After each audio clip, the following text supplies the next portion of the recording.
Welcome to the 9th episode of Wildlife Conversations. I am your host, Jen Ritchie. I am a Midwest photographer, wildlife and portrait photographer, and I created this podcast so that we could hear more adventures, stories, tips, and wisdom in this genre and to build community outside of social media. So I am honored to have my guest today. She is a landscape and fine art photographer, also based in the Midwest. She is the founder of Women Capture Magic and the Capture Magic Retreats. Welcome, Kristen Ryan. Thank you so much for having me, Jen. I I'm love your podcast and I'm really thank excited you. about what you're doing. So I'm very honored to be here, even though I'm not solely focused on wildlife like a lot of guests. I know, but I just love your work so much, and I've been following you for a long time. We've been following each other for a long time, so I'm just glad to have you on. I know we can all learn from you. You have so much to share, so I'm excited. It's going to be good. Thank you. I really Yeah. As you know, everyone, we record this podcast live, and so you can interact with us. You can say hello in the chat. You can tell us from where you're listening. You can tell us how you know Kristen or how Kristen's work inspires you. So if you would like to say hello in the chat, go ahead right now. And then also later, we'll have time for question and answer. And there's a Q&A box where you can put your questions for Kristen there. So, Kristen, I think I first found you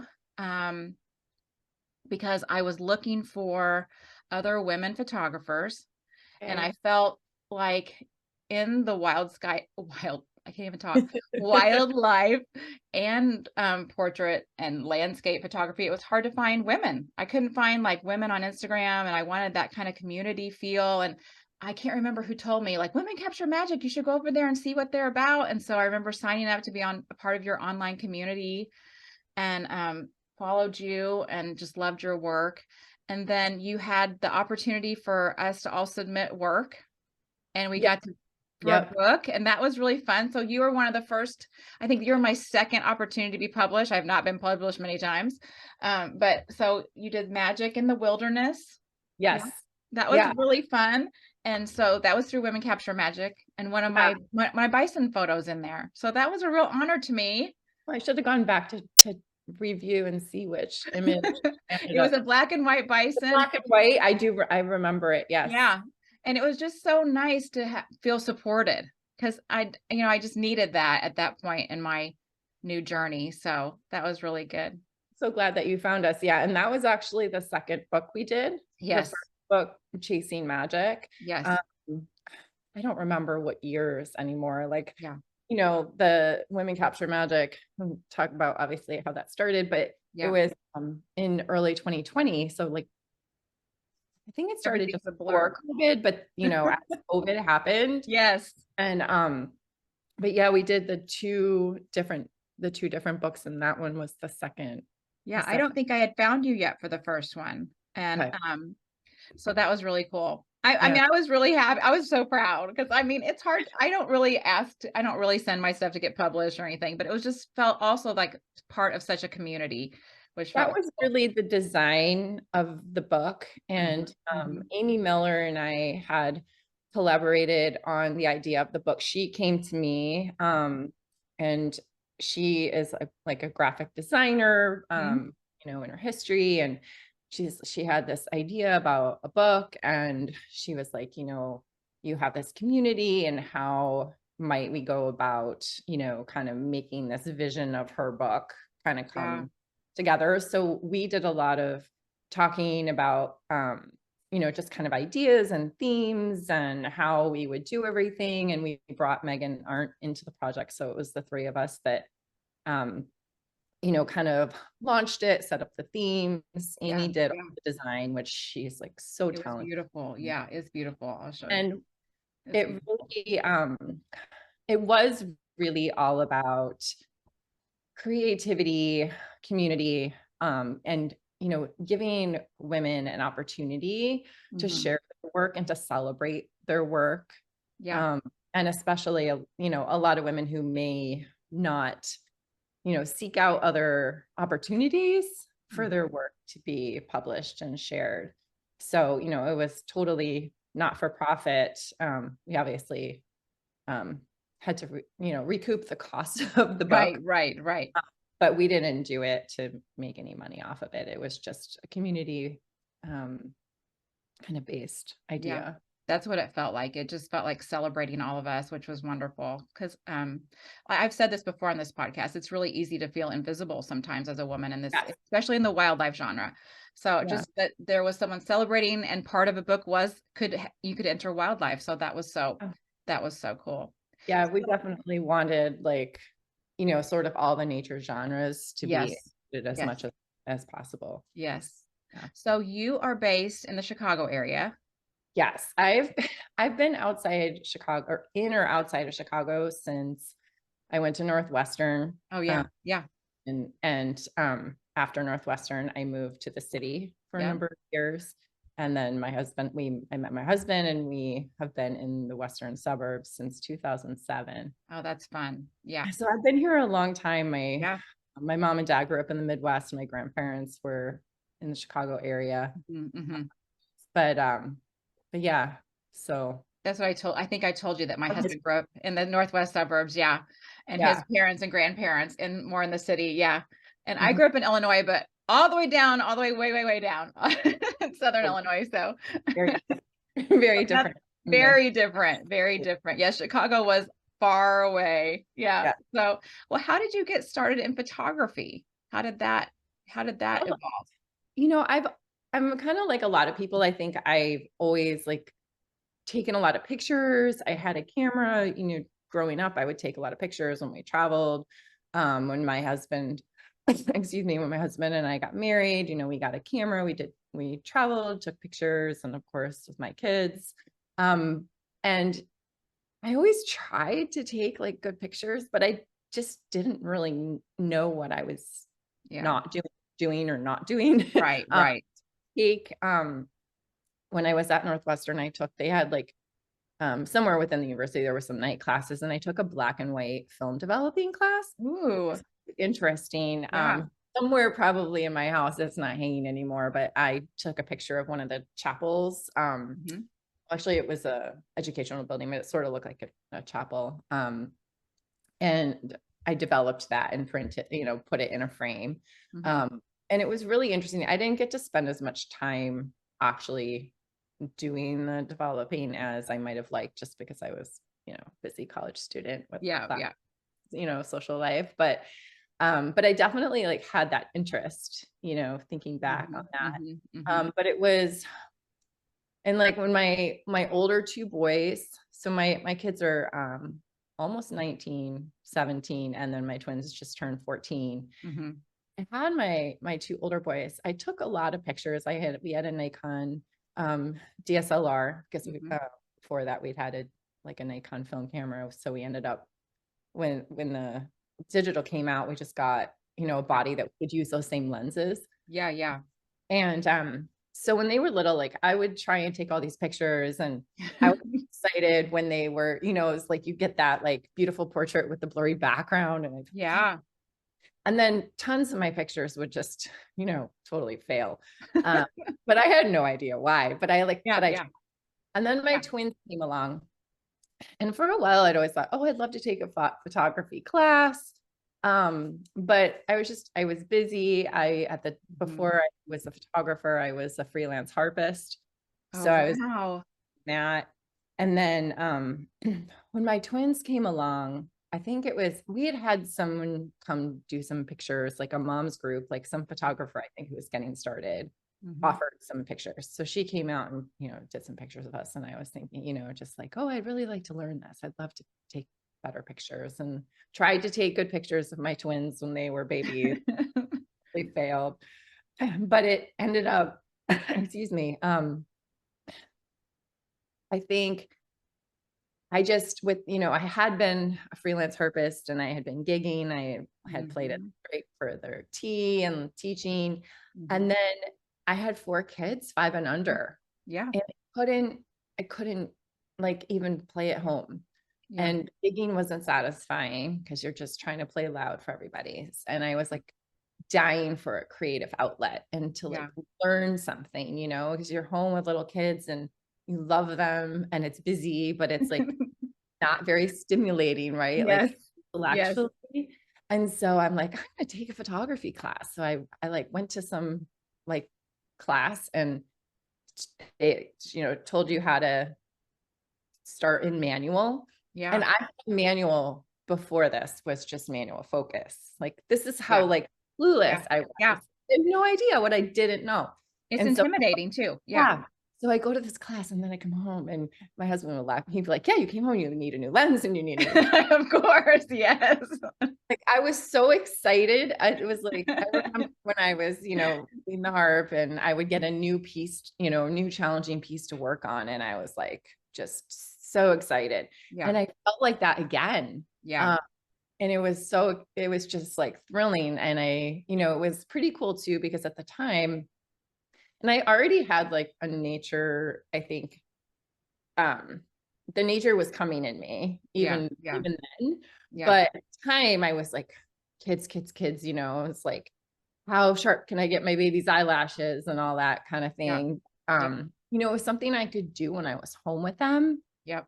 because I could take pictures and somehow I found editing time. I have no idea how I did it.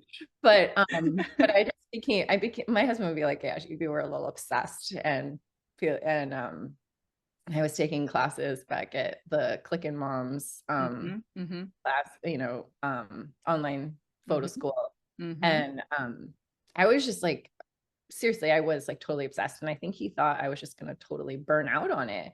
Yeah. Um, but I didn't. Yeah. And And that's how you know it's something that you need to do when you're yeah, just obsessed, and it's a long-term obsession.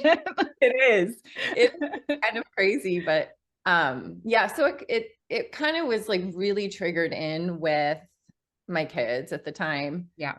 But actually my close friend of mine who was my maid of honor at my wedding, I had when I was pregnant with my twins. Mhm.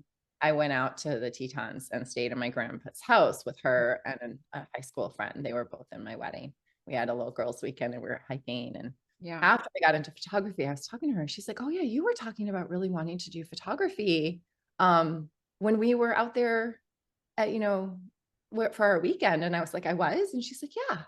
I was like, oh, So the like, seeds were there and the things were there. but Right. yeah, I But we were think it was talking before we there. got on, it's just when you have kids, many times their lives come first. Yeah. And so it's hard to fit it all in, but it is good to have that creative outlet and for them to see you, Yes. in a different light. I mean, I don't know if they ever really do see you in a different light, but at least they can see you doing other things and other interests and have talents and a brain Right. sometimes. Yeah. I think it's good. And I think my kids appreciate what I do Yes. now. Yes. Sometimes they want me to take pictures of their things that Yeah. isn't my specialty, but still they like. Yeah, But, absolutely. they'll I think they are proud of me Yeah. and appreciate the It's things. good. It's good for them to see that. And I think a lot of women I've talked to have gotten started um, with their kids, whether it's taking their portraits or whether it's doing their sports and things like that, Yeah. or vacations and things like that. So Hmm. how did you transition from, learning photography, being passionate about photography, and then teaching and speaking? How did you do that? It was it was sort of like I think just an evolution Hmm. of me following what I love to do. Yeah. Um, so So my twins were born the beginning of 2011, Hmm. and it was toward the end of 2011 that I took the class and started becoming really um, excited about photography. Yeah. Um, and I see someone commented obsessed or passionate. Yeah, that's Dan. How is it? Yeah, Dan. My Yeah, a little, husband Dan. just a little of both.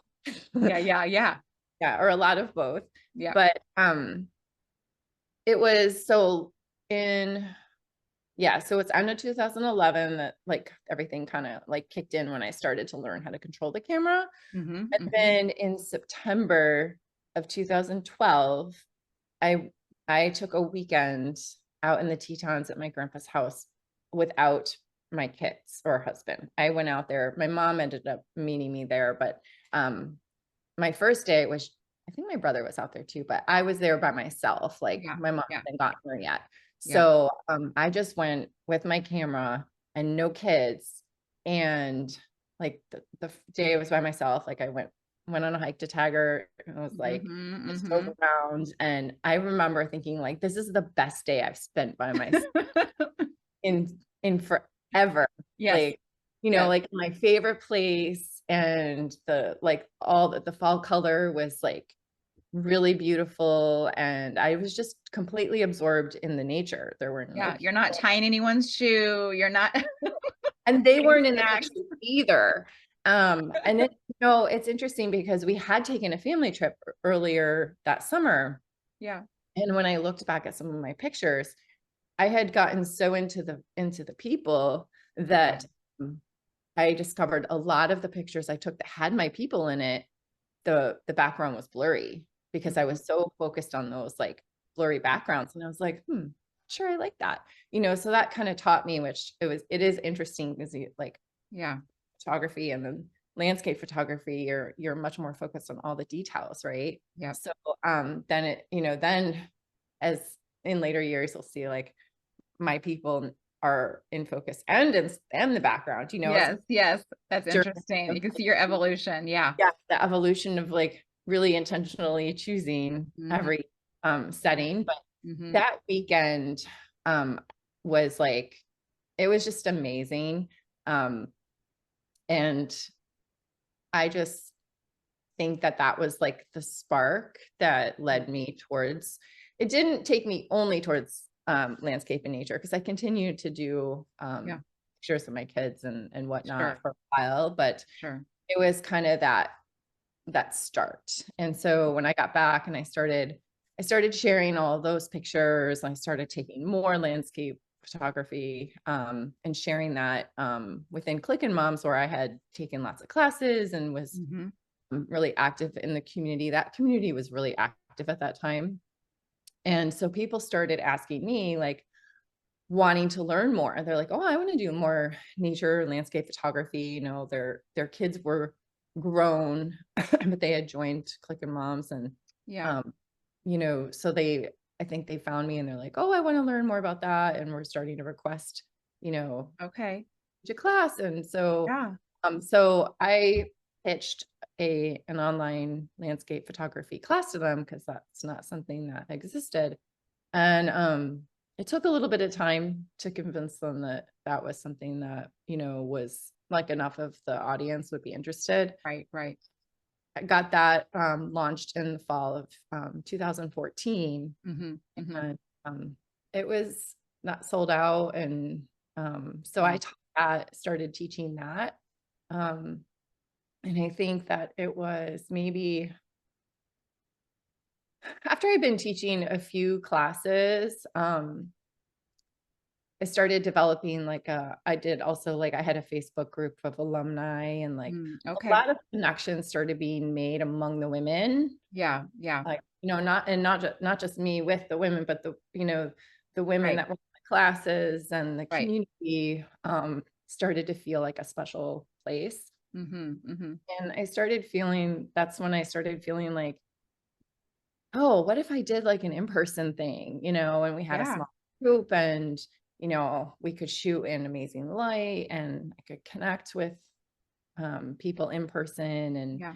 and they can connect with each other. So that, and I started thinking, I probably started thinking about that in like maybe 2015. Kind of, I Mhm. remember Mhm. actually being out there with a couple of friends, photographer friends in 2015, like kind of talking about it. And at that time I stayed in my grandparents' home that is now sold. But Mm. that, just like the idea of what if I did that? And Yeah, I yeah. didn't really know logistics of anything like that at the time. Right, It was right. just like a seed that I was kind of, Yes. thinking about. Well, that's what I love about this is that I hear, like, you took risk. Mhm. It That was takes a really lot. scary. Yeah, I was gonna say that takes a lot of courage, and it seems like a lot of small, actionable steps that you knew, like, "Okay, I have to figure out the logistics of this, but I Yeah. have this need, I have this community that's building, I feel this passion in me, And, I can relate to that because I have all these things and I'm not sure really what to do with it. It's like, I would love to teach or, think, but it's risk. It is taking that step and being brave, and I love that you did that. Yeah, I mean, it's definitely scary. I remember when the online class, Mhm. I really had to convince them that that was something that people would sign up for. And then it's like, Yeah, people don't sign up, and so yeah. that's fine. And then when I did launch my first retreat, like when I hit launch, I was like, I don't know if I'm going to pass out or throw up. And I hit it, and then I went for a run. And I was like, okay. Um, and it's funny because it's had a lot of success, and I had Mhm. years where the retreat sold out in like a minute, but like Wow. it doesn't, it But you like don't know that when you start. every time it's still like scary Yes, because yes. you, I guess maybe it's not if you stop caring. Right. If you care about it, Yeah, then it's always going to be a little bit scary, yeah, each yeah. thing you do. Um, That's a and good sometimes point. I we hope think, everyone heard that. If you care about it, it's always going to be a little bit scary, but you yeah, still push that button to yeah, launch or a it lot anyway, to or launch it. less scary, but yeah, but I also think like, um, I don't know. I mean, if you don't do it, you can't get the Right, reward. right. You don't know if So it would have like, worked or not. yeah. Yeah. And I mean, I definitely like, I feel like if I can do it, anyone can do it too. Definitely. Like, I don't know. It seems like, oh yeah, that's brave. But like, I don't really feel like I'm brave, and I'm ultra sensitive. So I'm Yeah, yeah, yeah. I like, understand, me too. Yeah, it's, I totally understand that. But it is a good example for other people to, whatever they're passionate about or wherever they feel called, like to take those steps to see what's going to work. And yeah. yeah, we don't always know that we're being brave in the moment, but then you've built something really cool. So it's your Capture Magic retreats. Yeah. And how long have they been going now? So the first one was in September of 2017. Okay. So from that, like fall of 2015, as I started thinking about it, Hmm, hmm. so, contemplating. And then in 2016, I taught at a conference. They haven't been doing it recently, but Click Away was with Okay. Click.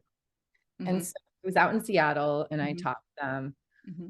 I just taught two classes. And because like I was the only one doing landscape, like it was um, more business kids, other genre focused. Yeah, yeah. So like, and all the classes had to be like within a certain distance, of the hotel and fit in there during the day. Oh, that's tough. Yeah. Yeah. So there's a lot of great locations Right. out Right. there, but they weren't really options. Right. They didn't Uh, fit the parameters. right. So I'm like looking around. I'm like, okay, when am I teaching class? And like we have to do it at 2:30 and 11:30 during the day. And anyway, and then there were 25 people in each class. And so all of this is not meant to be a complaint by any way, No, but but it's something to figure out. it's a challenge, right? Right. So and so I get there, and of course, I always get like nervous with public speaking and all that kind of thing. And I'm like Yeah. trying to be loud enough, and I'm not really a loud person. Um, but so we get there, I found the location that, was best to work with, and taught the class. And I was like, I realized, I was like, oh my gosh, I can talk about this all day long. Like, I'm so excited about this Yeah. topic. I Yeah. love connecting with people. Like, I remember having like, individual conversations with some people, but then also there's 25 people and only an hour and a half. Right. And, so I didn't get to connect with everybody, and it wasn't the ideal location or Hmm, light hmm. or all of these things that I feel like, you know, they helped get like the group of us connected at the conference, and, helped me kind of get people excited about landscapes. Yeah. But it wasn't like the way that I really wanted to. Right. Right. For landscape photography. Yes. And Right. so I left there, and I was like, I have to make this retreat happen. Like, Yeah. it needs to happen. Like, there are women that that want to come together, that want to shoot landscape photography, that, you know, maybe are more nervous about going out in the early mornings or Yeah. night by themselves, that want to meet other women and connect with other women. And I want to do it with a small group of people that I can get to know, that I can connect with, that Yeah. we go to these places that, you know, are beautiful in great light. And so that was like, I left there and I was like, okay, this has to happen. Um, and then then like I started looking into logistics because I knew it was going to be the Tetons. Like Yes. Yes. that was for sure, because I know it so well from, you know, I Hmm. have so much history there. But then it was like, okay, I know where I could take everybody. Like I could Yeah. go lead this today, but you can't. You have to like do all the red Right. tape. Right? So I Right. say, and it's like, and I didn't have a business at the time. Like I wasn't, See, so I that's was the like, other thing that people don't talk about is you have to learn how to build a business as well. uh, so I was Yeah. like, okay, so I have to establish I'm a business, and then Yeah. I have to, you know, get insurance, and then, you know, like the list. And I Mhm. remember just sitting down being like, oh, okay. It's a fun idea, but there's a lot of work to get there. Um, so, and then like one thing, I don't like to make phone calls and like inquire about Oh, things. same. My husband Totally the laughed. same. Yeah. It's like I don't like to call to make appointments. Like Yeah, it's me just either. I wish I like could hire someone to do that part of my life. so I don't wanna call or talk on the phone either. yeah.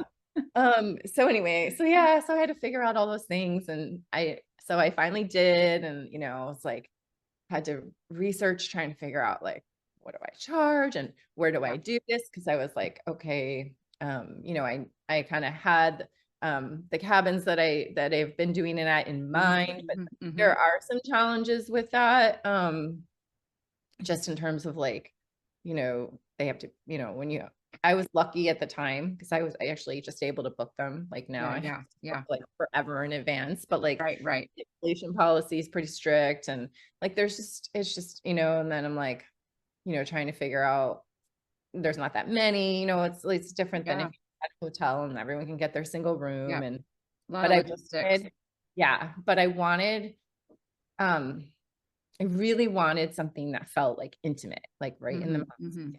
Like Yeah, yeah. my vision for it was not just like photography, like just teach Right. like, yes, that was what I wanted to do, but I wanted it to be an experience, and I wanted it to feel intimate, and I wanted it Yeah, to be about connection. yeah, Um and so yeah, so I finally decided that I was gonna make that work in, you know, like right in by the park, yeah. and then put it together. So yeah, so So that's fun. what started. And that was just the first 2 years I just did the one Yeah, in the fall. yeah. I And think we've as got a picture here. I'll share a picture. that as it became clear that you know, it was something that people were really interested in doing, and I had a long wait list, then I added June, and then I Mhm, started mhm. adding other locations. Yeah. Yes, that's right by the cabins. So Um, when you have your retreats in the Tetons, you guys stay in at the Dornans cabins, right? mhm, So you're right there in the park. yeah, That's really nice. So it's yeah, much different than staying in town at a hotel and driving all the way in, and you're right there ready to go in the mountains. You can go to Moose Wilson, you can go up to Schwabacher, you're just right there. yeah. And so the other thing about Dornans is that so my grandparents' home that was sold in 2016, their Yes. property. They bought it in 19 the property in 1969. Oh, Like, wow. yeah, back when like if you were standing at the top of the hill overlooking where like the valley like neighborhood where their house was, like now you would see lots of homes, but Mhm. he printed a picture for me in 1980, and there weren't nearly as many homes. They were one of the first like five homeowners. Wow. So anyway, but their home was between the airport and Dornance. Oh, wow. So I like Dornans was a part of my growing up. Like we would go to the chuck wagon Mhm. for whatever, or we'd go to the little store. My husband and I, after all of our backcountry hiking, we would Yep. go to Dornan's for pizza. Yep. And it was just like, it was part of my Yeah, that experience. is so cool. That So is so cool. it felt like a given. Like the house Yeah, was, yeah. even if we had kept the house, like that was never, would have never been like a retreat place. It wasn't Right. very big. It Right. was small. Like I always felt like it was like a secret cabin in the woods. Yeah, Uh, yeah, yeah. so that it would never have been like practical, but Right, Dorn's right. like like the next, like it felt like home to me Yeah, next to that. So yeah. That it is was, very cool. So what's a typical day like? Oh, let me say first for everybody, you have them in the Tetons now, you have them yeah, in Glacier, and then yeah, you have in Banff as well, yeah, right? That's yeah, very cool. Yeah. yeah. So yeah. So like next year I'll have June and September in the Tetons, early Mhm, September in Glacier, and mhm. Banff isn't, the dates aren't set yet, but I Yeah. usually do that in That's so gorgeous. I've been a couple times and was supposed to go 2020 again, and then everything shut down, but it's so yeah. gorgeous. You can't take a back. I mean, it's just like everywhere you look, there's a picture. Oh, it's Oh, but and I it's have breathtaking. done a couple Chicago weekends. Mhm, Um, mhm. and then I've done Hilton Head Oh, a couple beautiful, beautiful. too. Yeah. Um, Last year I actually only did 3 retreats, which is Mhm. with my husband, my son, graduating from high school and going Yeah, off to college. yeah. It's just been like, That changes things for plans. yeah, I had to take Glacier out because I have to book things too far in advance, and Right, like right.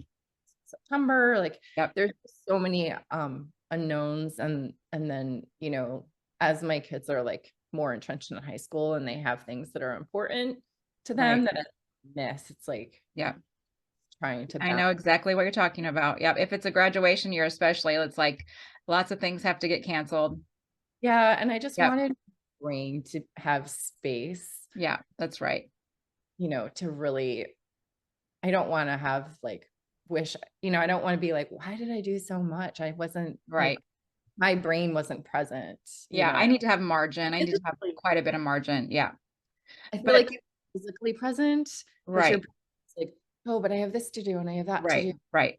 You just like, you're not really, Exactly. not really taking it in. Right. And so I did slow down. Yeah.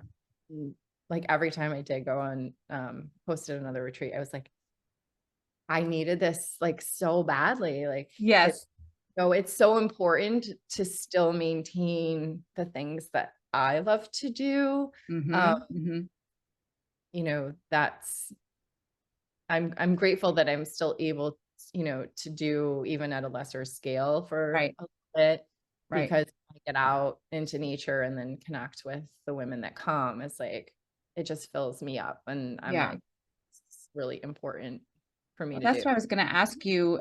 Do you find that there is a need for women events? And I feel like maybe that's one of the reasons why it is yes, because women need to get away from building and running their families or their businesses, and they need to just have some space and margin to be in nature and practice their craft without other things.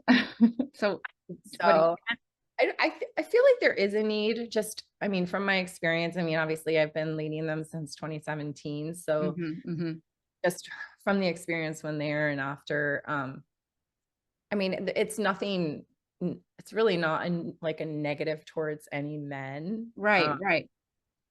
I mean, I don't think it's like, oh yeah, we just need to not, include men. It's more, I think that women connect in a different way. Mhm. Like, I mean, I think men connect to each other in a different way than women connect to each other. And then men and women connect like differently, right? Yeah. But I feel like I definitely, just watching the women connect at my retreats, I do feel like I feel like women have that need Yeah. to connect with each other and to Yeah. build that community and to share these kinds of experiences, because I definitely, like, I know when I come home, I'm so grateful to have been in the nature and any pictures the pictures I have, like, I love them the most because they take me back to the experiences with those people. Yeah, And yeah. but it's always like the laughs and the conversations and connection that for me is the strongest. Like when 2020 happened and I had to cancel everything, Yeah. it it was the connections with the people that It's I tough. miss most. Mhm, mhm. And then I also think, I've definitely had women at various times, like when they come, it's their very first time going to like a retreat or workshop or, Right. whatever you want to call it. Um, and it's out of their comfort zone. Like they're already like nervous about coming on their own. Um, Mhm. Sometimes maybe if they're not like a super confident photographer too, like they'll feel like this is like a stretch for them, right? Yeah. And I know, just from what some have said that like, I think coming to an all women event and probably hosted by women, so it's, that they feel okay to take that leap of faith. Yeah. Y- Yeah. And I don't know, like, again, it's not really meant to be like, I didn't start it as like, oh, I just want to exclude men. Right, Like, right. I started it, I was just thinking like, I had developed this there were a couple men that did take my online class, like Yeah, yeah, allowed to, but yeah, mostly women, and yeah. just did this community and it felt Right. very special. Yeah. And so then bringing that into an in-person experience, and at the time, um, there like when I went searching, I couldn't find any only Oh, women. that's interesting. Yeah. I don't know, I'm not sure. I mean, there may have been something that I didn't find, but Right, when right. I don't see any opportunities to Yeah. go on a nature workshop or retreat that for photography that is just women. And Yeah. so I think there's a need for that. I think that people would really, enjoy an opportunity to do that, Yeah. and to have that focus on connection as well, and not Yeah. just technical, like Right, right. go and then Yeah. go back to the hotel and like Yeah, uh, that makes sense. Yeah. And then with all that connection from your retreats, then you created Women Capture Magic, the online community, right?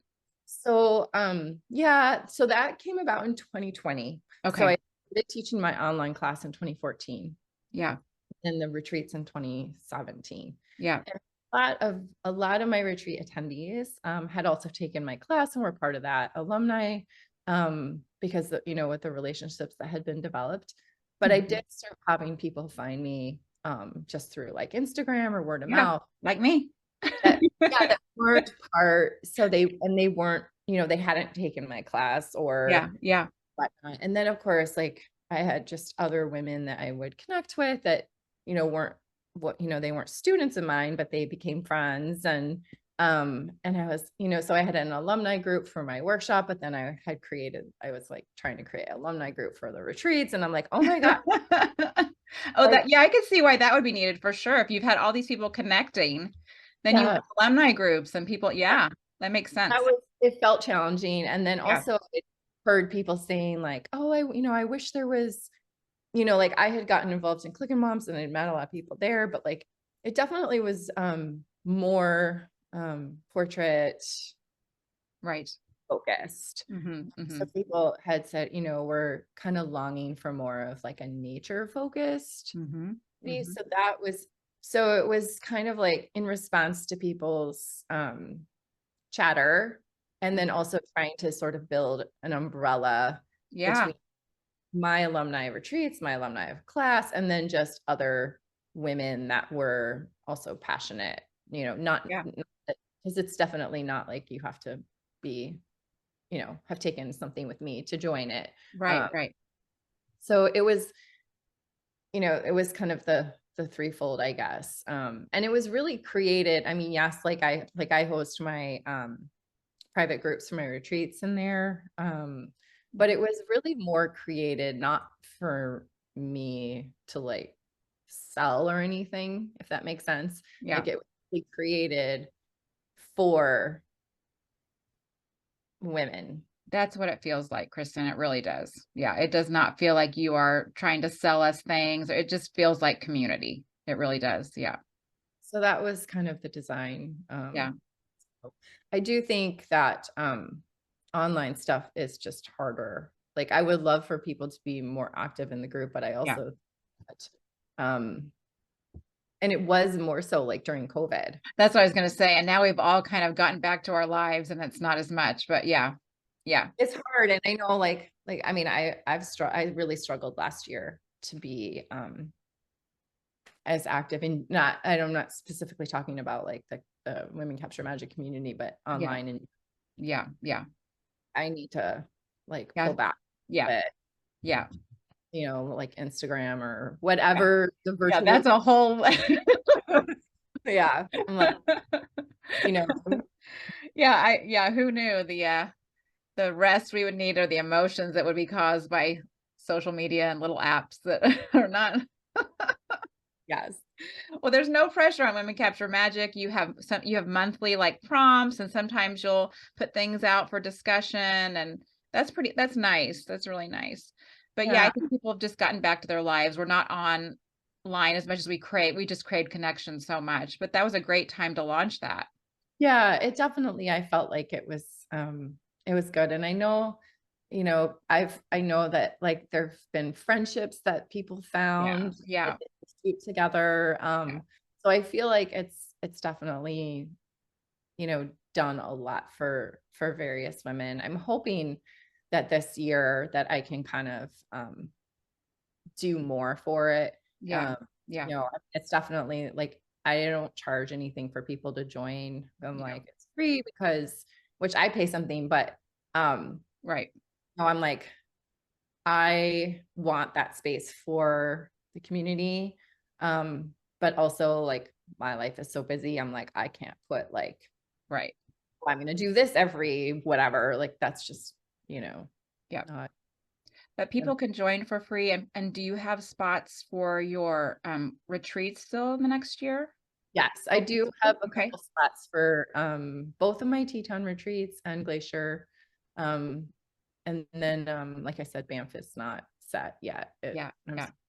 states. I'm trying as the kids I know. I get it. I totally get like it. that in with the basketball, like when do I go to support for tryouts? And I yeah, totally get it. I'm So like I have to wait for my daughter's dance schedule to like to schedule like our lives, yes. like January to May, like I have to her. I'm like, it's crazy. But I totally yeah, understand. that was, I have five, one still left at home, so I totally understand. Yep.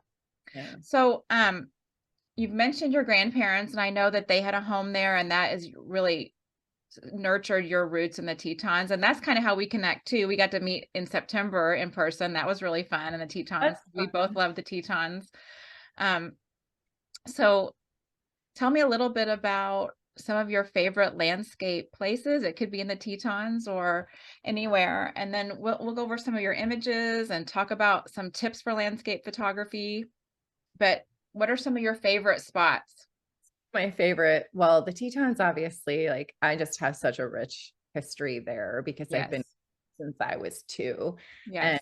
um, I think my grandparents they chose a place that I just immediately fell in love with.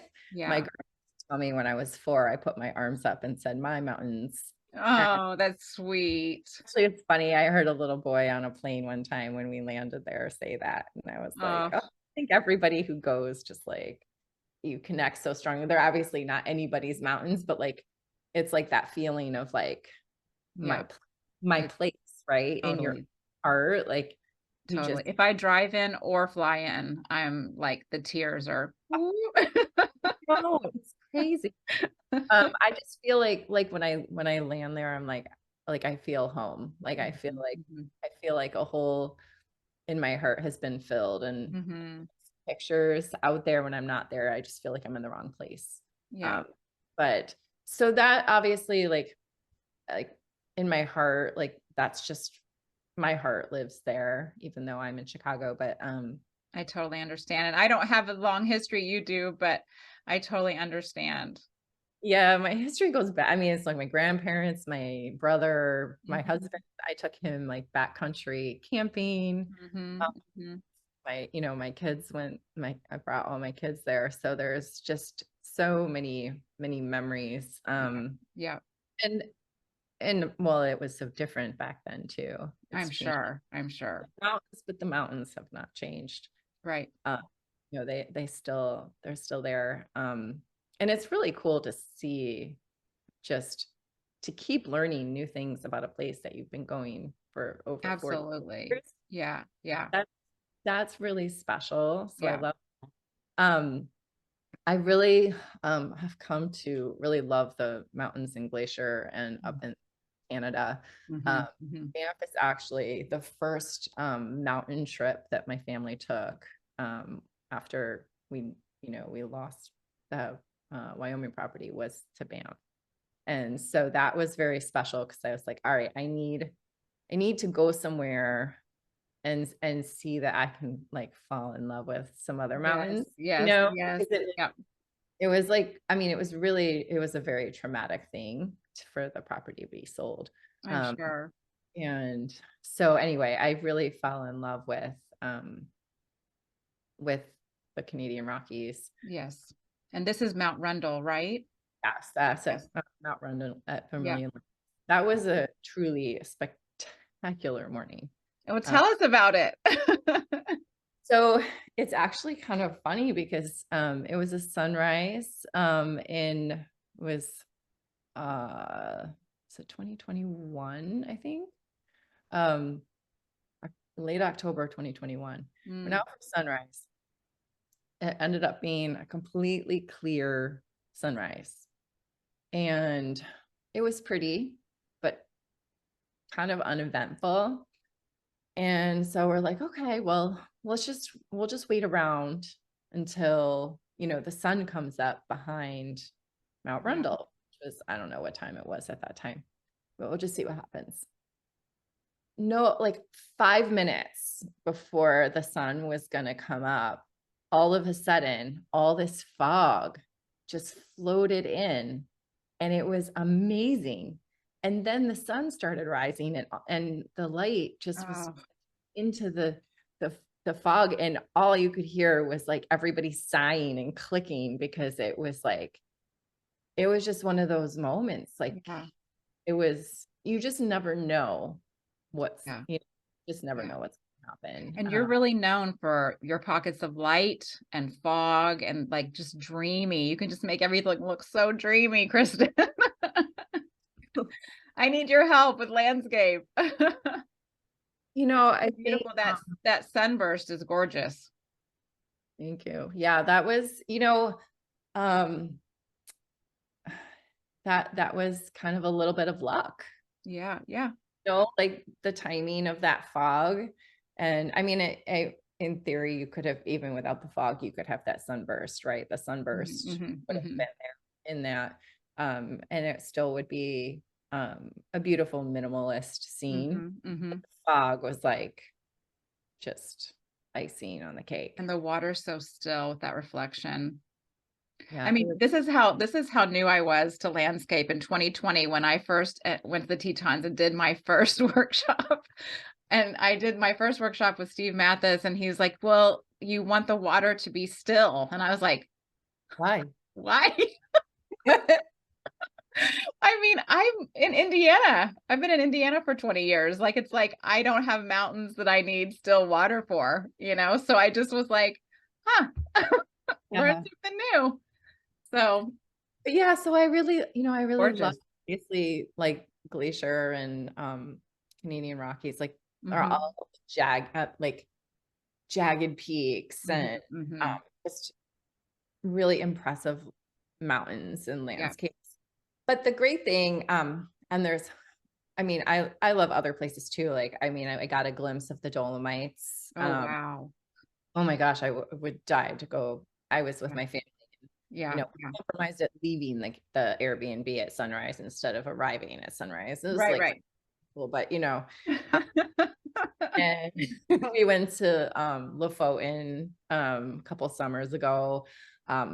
Hawaii has like You have beautiful Hawaii pictures. Yes. I Hawaii, it kind of hit me from like the very first visit, kind of the way the Tetons did. Mm, mhm, Like mhm, mhm, it's my tropical, mhm.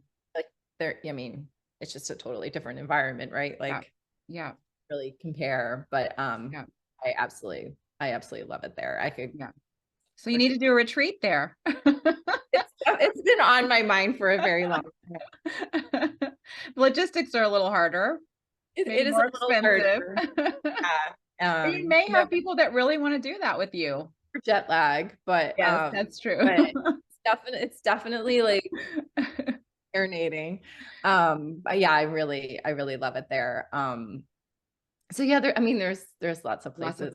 I well, mean, it seems I like you could can go on and on about like other yeah. places that I have been, and you know, I have like when I go places and I'm like, you know, I have ideas. I've had ideas for a little while of like places where I'd like to add maybe a retreat where I'm Mhm, like, oh, I gotta mhm. go back there and like go with a scouting mind Yes, yes.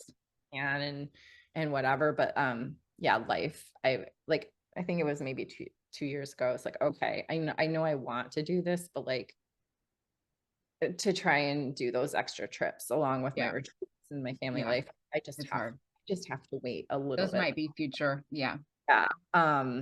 But yeah, so I'm kind of like thinking about that, how that can happen. But yeah, what I was gonna say about the mountains, about like, you know, Tetons and Glacier and the Mhm. Rockies, and I'm sure it's the way with other places, is that like those grand landscapes are just like so impressive and just leave you in awe.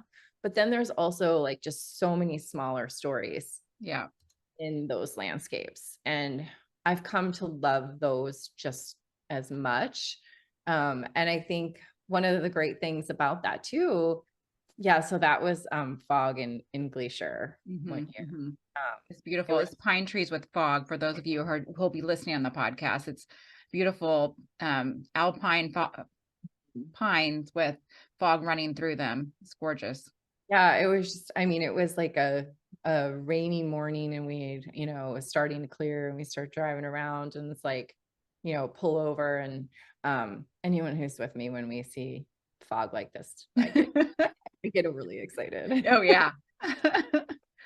But yeah, you know, I I really love those kinds of images where you can spot like a smaller story within Mhm, mhm. landscape. Those just, they're really special to me. And I still love grand landscapes and I love experiencing them.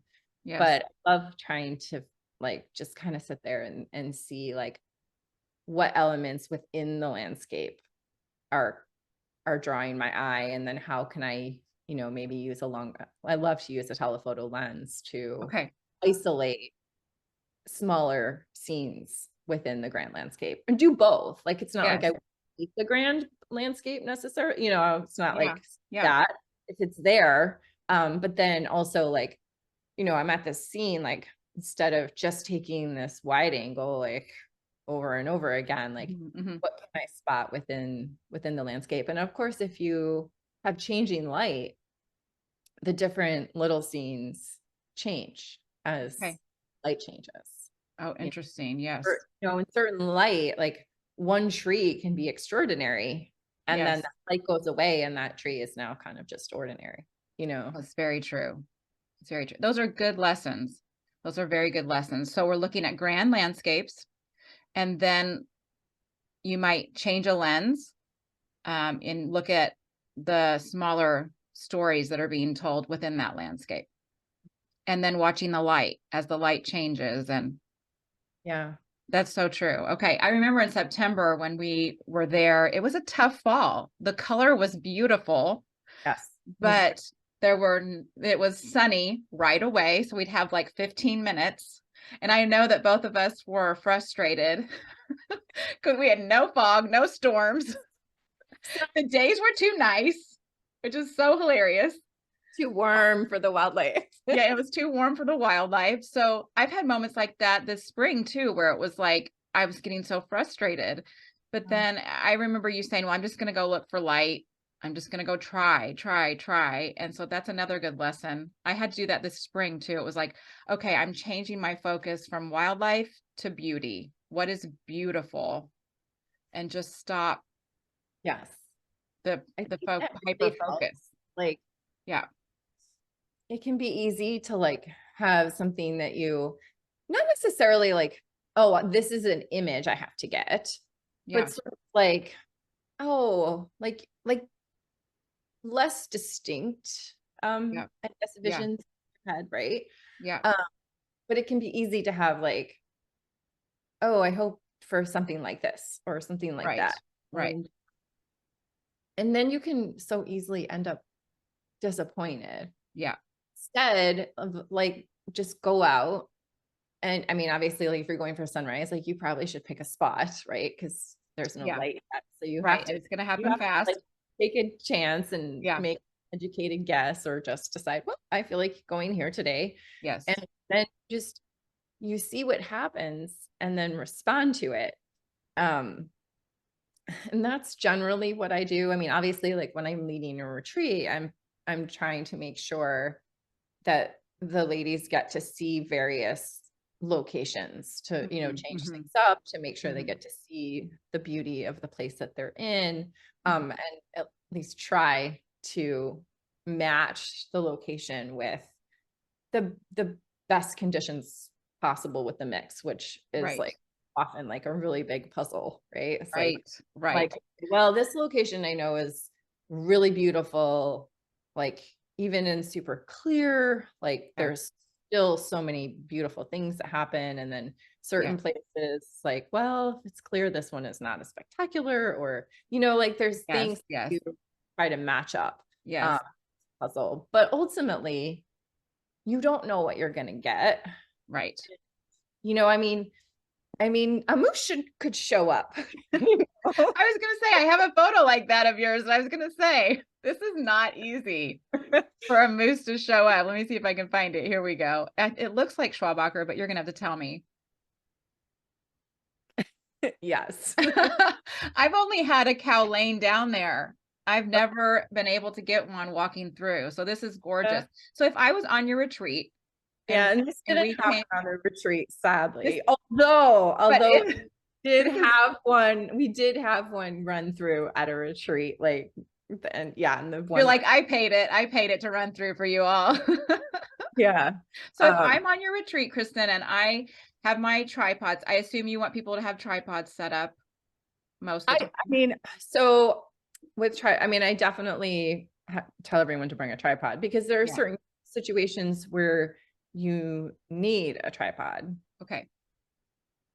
So, and I might not have even used a tripod here. Right. If we were set up, And and then I what are the was, first things you would say to I us? ran to this Oh, moose. I'm sure. I would too.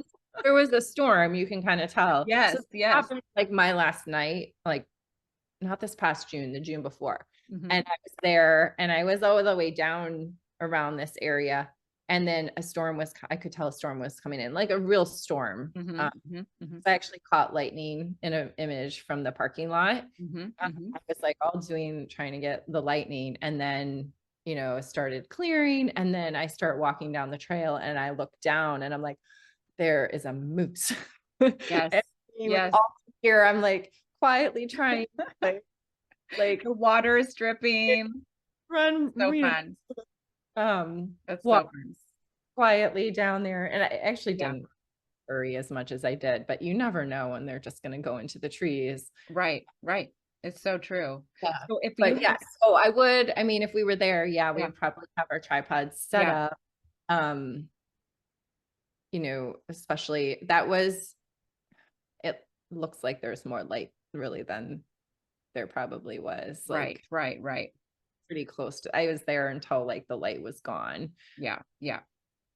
So So would you just have everyone set up, and then what would your tips be as they're all standing there? If you're watching a storm kind of come in through this, how would you guide them through that? So, well, one thing I would try to suggest that people do would be to pay attention to the fact that that sky, which it's actually not blown out there, but there was not really any detail. Like it just was kind Right. of, that was just the color of it. Mm-hmm. Um, Mm-hmm. but to make sure that they don't have a totally blown out sky, but to try to make sure that it's not so dark. And my images, a couple of my images were darker than I would have probably ideally had, but I was exposure bracketing Mm-hmm. to, Mm-hmm. to make sure that I got all that detail. Yeah. Yeah. Sometimes when you get back in the computer, even when you capture all the info, it's not always so super simple to put it together. But one Yeah. of the things that I'm always trying to do is to capture all of the information that I could want in post-processing. Right. Right. Whether it's like this, like, I mean, and a moose obviously is super dark, like Right. as dark Right. as you can get within the scene. And then you have like that sliver of brighter sky where, Mm-hmm. sort of that sunset light is coming. So, what you ideally want to make sure you're not like totally blowing out the sky, but then you want to make sure that your shadows aren't Right. black so that when you're bringing them up, you're not introducing insane noise. Yeah. So I'm thinking, okay, well, I need to make sure that I have details in my shadows. I need to make sure I have detail in my highlights. I need to make sure everything's in focus. So like, I need to make sure I mean, the moose was drinking, you can see water coming out. So Right. make sure that any motion of wildlife is frozen in this case. Like if he wasn't there, she wasn't Yeah. Yeah. there, Yeah. then I wouldn't have to worry about shutter speed That's true. other than camera shake if I'm hand holding, right? Right. Right. But if there's That wild, does change it. Yes. you have to be making sure that you're freezing that motion. Yeah. Yeah. So, It's true. those are the different things, I'm thinking, okay, I want to make sure if I want my entire scene in focus, I have to make sure that, everything's in focus. If there's exposure, really high dynamic range, I want to make sure that I've captured all that detail. Mm-hmm. Um, Mm-hmm. that might mean different exposures for different areas. And then when I get back to my computer is when I decide, which information I need to put together. Yeah. Yeah. Yeah. What was your aperture on this shot? Do you know, or what would you suggest if you were standing here at Schwabacher? I don't remember what it was. Yeah. My shutter speed was I remember my shutter speed got lower on some of the shots than Yeah. was ideal, Yeah. because it wasn't very bright. I Yeah. think, That's tough. Yeah. my aperture was like 7.1, Mm-hmm. Mm-hmm. which was, I usually shoot landscape more at like f11. Okay. F11 to f16 depends if I'm like Mm-hmm. on the depth of field, what's included, what's on Right. the ground, I'm going to close down more. Yeah. And if I don't need that, Yeah. but in terms of here, I was compromised on light. Right. Right. And you're trying to get that motion. Yeah. Yeah. So That's a tough I shot. remember looking at it. It actually, I had edited it a while back and never shared it. And then I was thinking about the podcast and I was like, you know what? I never shared that. I know. The Old image. hundreds of files I have just sitting around that I'm like, I don't even know if I edited that yet or looked at it or. Yeah. Yeah. Well, it's really pretty. I'm sure. I mean, if you have a workshop and the moose walks through, that's Mhm. bonus. But you But said that you is were not. hard too. Like if you are focused on landscape, a lot of times, especially if the light is low, your shutter speed isn't going to be very high. Right. Right. Or with the water, like here, I might have, if there was no moose, I might have wanted to slow the water Right. make it a little smoother, especially because sometimes you can pull out that reflection, Mhm. a little bit longer exposure. Mhm. So then suddenly you have this wildlife come through and you're like, ah, now I got like totally change Change everything everything up. that your Well, that's shutter what you were speed. saying, I'm not a wildlife photographer, but when you're photographing in these beautiful places, Yeah. you are have to be ready for these moments to happen Mhm. and to adjust quickly, like you said. Yeah. And Yeah. I've been trying to do more wildlife because Yes. I have, so that's, but it's interesting, yeah, to try to like, it's hard to be ready for both all of the Yes. time, Yes. I'm gonna dep- share one more it's because dependent on light I because, think this sorry, I'm oh, interrupting you because I'm oh trying no, to work this screen no, share. you're totally fine. That But this might be my favorite picture I've ever is taken. gorgeous. Is this Schwabacher too? Yeah. Yeah, that's what I thought. It's gorgeous. Look at that light, and it looks like a storm there that night too, or that morning. I can't. Yeah, it Tell was me morning. morning. That Morning. was Yeah. that was in June of 2022. I Okay. And we got there for sunrise and it Mhm. was, Mhm. and I actually have sunrise pictures that were like pink and I mean colorful Mhm. of Mhm. those two. Um it was just like we got rained on a little bit but not crazy. Mhm. But Mhm. it was like, well, we can't we can't leave. We got to get wet. Oh, It was so amazing. it's beautiful. Look at that light. Mm. Then, so after the color kind of went through, suddenly, the light was coming through and hitting the mountains Mhm. and Mhm. those tips of the trees, and Mhm. it was so amazing. I printed that on my wall. That's Uh, beautiful. I've spent sunrises there before, and I don't have anything like that. That's a gorgeous morning. it was, yeah, it was pretty. Gorgeous. I've spent some really beautiful mornings there. It's That's my favorite Yeah. place. Yeah. And I mean, I I could think go it there is every day, and even though right. it's crowded, I don't care. Like, Right. like one of those, it's one of those places is like, oh, so overshot. And I'm just like, I don't care because the way I feel when I'm sitting there, That's right. Yeah. like it doesn't matter. Like Yeah. I don't even go so much for the pictures. Like Yeah. I can witness a beautiful sunrise there. Like I It's will take it. gorgeous. I mean, I love all the locations in the Tetons, but Yeah. this one just has It my is heart. special. Yeah. In June, I was there by myself for like an hour and a half and nobody came. I think it was just kind of a cloudy day. And I thought, I love this. I have this place to myself for an hour and a half. I was watching the ducks and the clouds and you're right. It's like, I just love it just to be able to be in peace. And I think you've said that. I think I read some blogs from you who said that like finding solace and peace in nature is really important to you. And I can see that in your work because your work is finding pockets of peace and light. And it's gorgeous. It brings peace to other people and calmness to other people. The way that you capture fog, light, clouds, the mountains, it really does, Kristen. It's just got that really peaceful feeling. So you're just I'm sure I could learn so much because we were talking about it before we started recording. Sometimes you only have time for one or two parts of photography or two genres, and it's hard to have the mind space or head space to learn all the rest. So I just have a lot more to learn about landscape, and I always appreciate your work. So this is beautiful.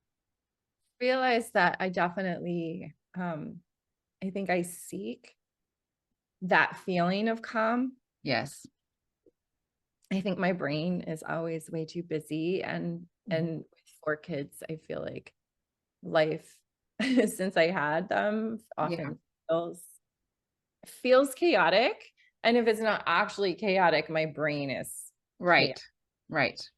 Um, and so I definitely know that I think I I feel calm, like a sense of calm, but also an energizing, like Yes. like that, like I just remember like sometimes like when I'd get out to the Tetons, for example, before a retreat, and for especially when the kids were little and sometimes still, but like I get anxiety about leaving. even though I want to go and I know it's going to be great, like I get anxiety about getting ready to go, and I would be like all jumpy and nervous, and then I would get there and I'm driving and I'm just like, I'm like, I need to write a letter to myself, because it's like I like it would just be like this calm and this like quiet, excited energy. Yes. Like I would just feel, ecstatic but calm at the same time. Like it was just like that, It totally makes sense. Yeah. and so but yeah, I think that I definitely seek that in nature and try to, because it makes me feel that way, that sense Yeah. of awe, but also like just very calm. Like my brain just feels so busy all the time. I'm always thinking about stuff like, and then when I get out in nature and I'm with my camera, like everything else falls away. Yes. And all I can think about is what's Yeah. in front of me. Yeah. And it's like so like this mindful meditation that I like desperately need and know, like when I'm there, like that's how I'm feeling. And when I'm then with the image, I know like in post processing, even if I'm not like consciously trying to bring that out, Yeah. I, that's like that's my goal, is to Yeah. take the image back to how did I feel when Yeah. I Oh, took that's the. wonderful. That's wonderful. We've been talking a lot about that on this podcast. Yeah. How did it make me feel? And you definitely do that because your images are peaceful and beautiful. Yeah. I have actually found it's interesting recently because I've discovered that when I sit and edit some of the images that make me feel that way, that my resting heart rate goes down. Oh, interesting.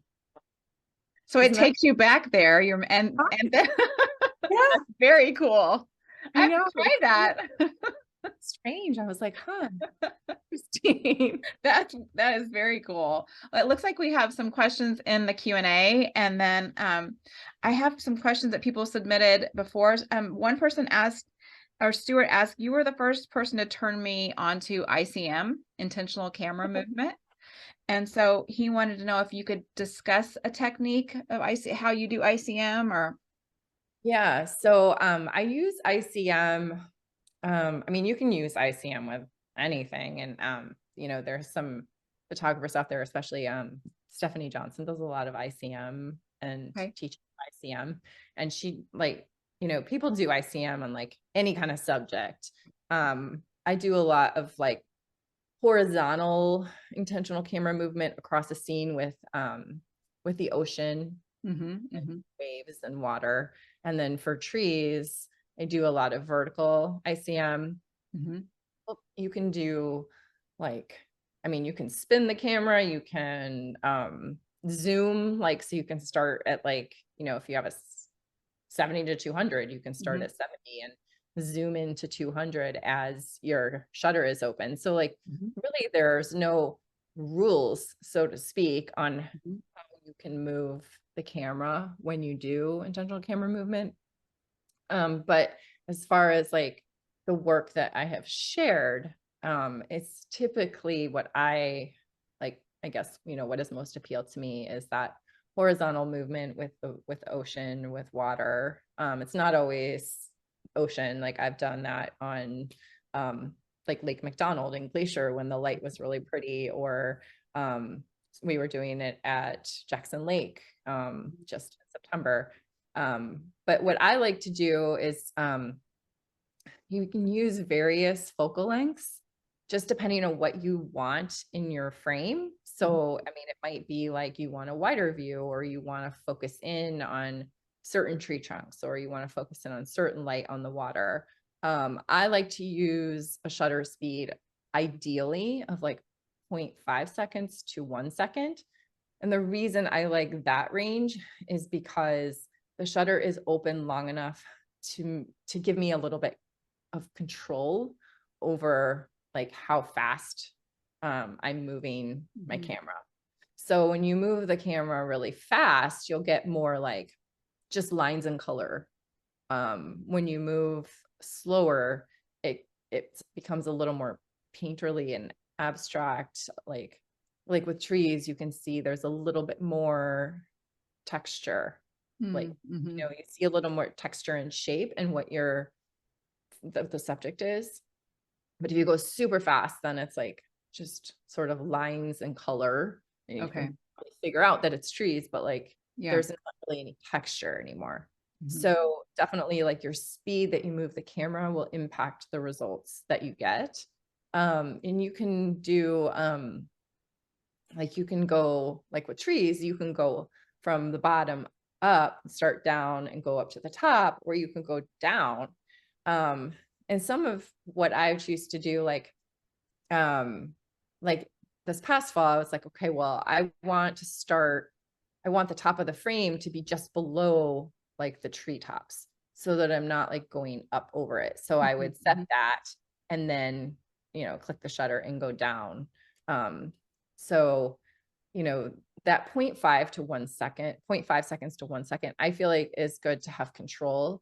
A lot of times that means you need a neutral density filter Okay. to help you get to that shutter speed. If you, do your lowest ISO and close Yeah. down all the way.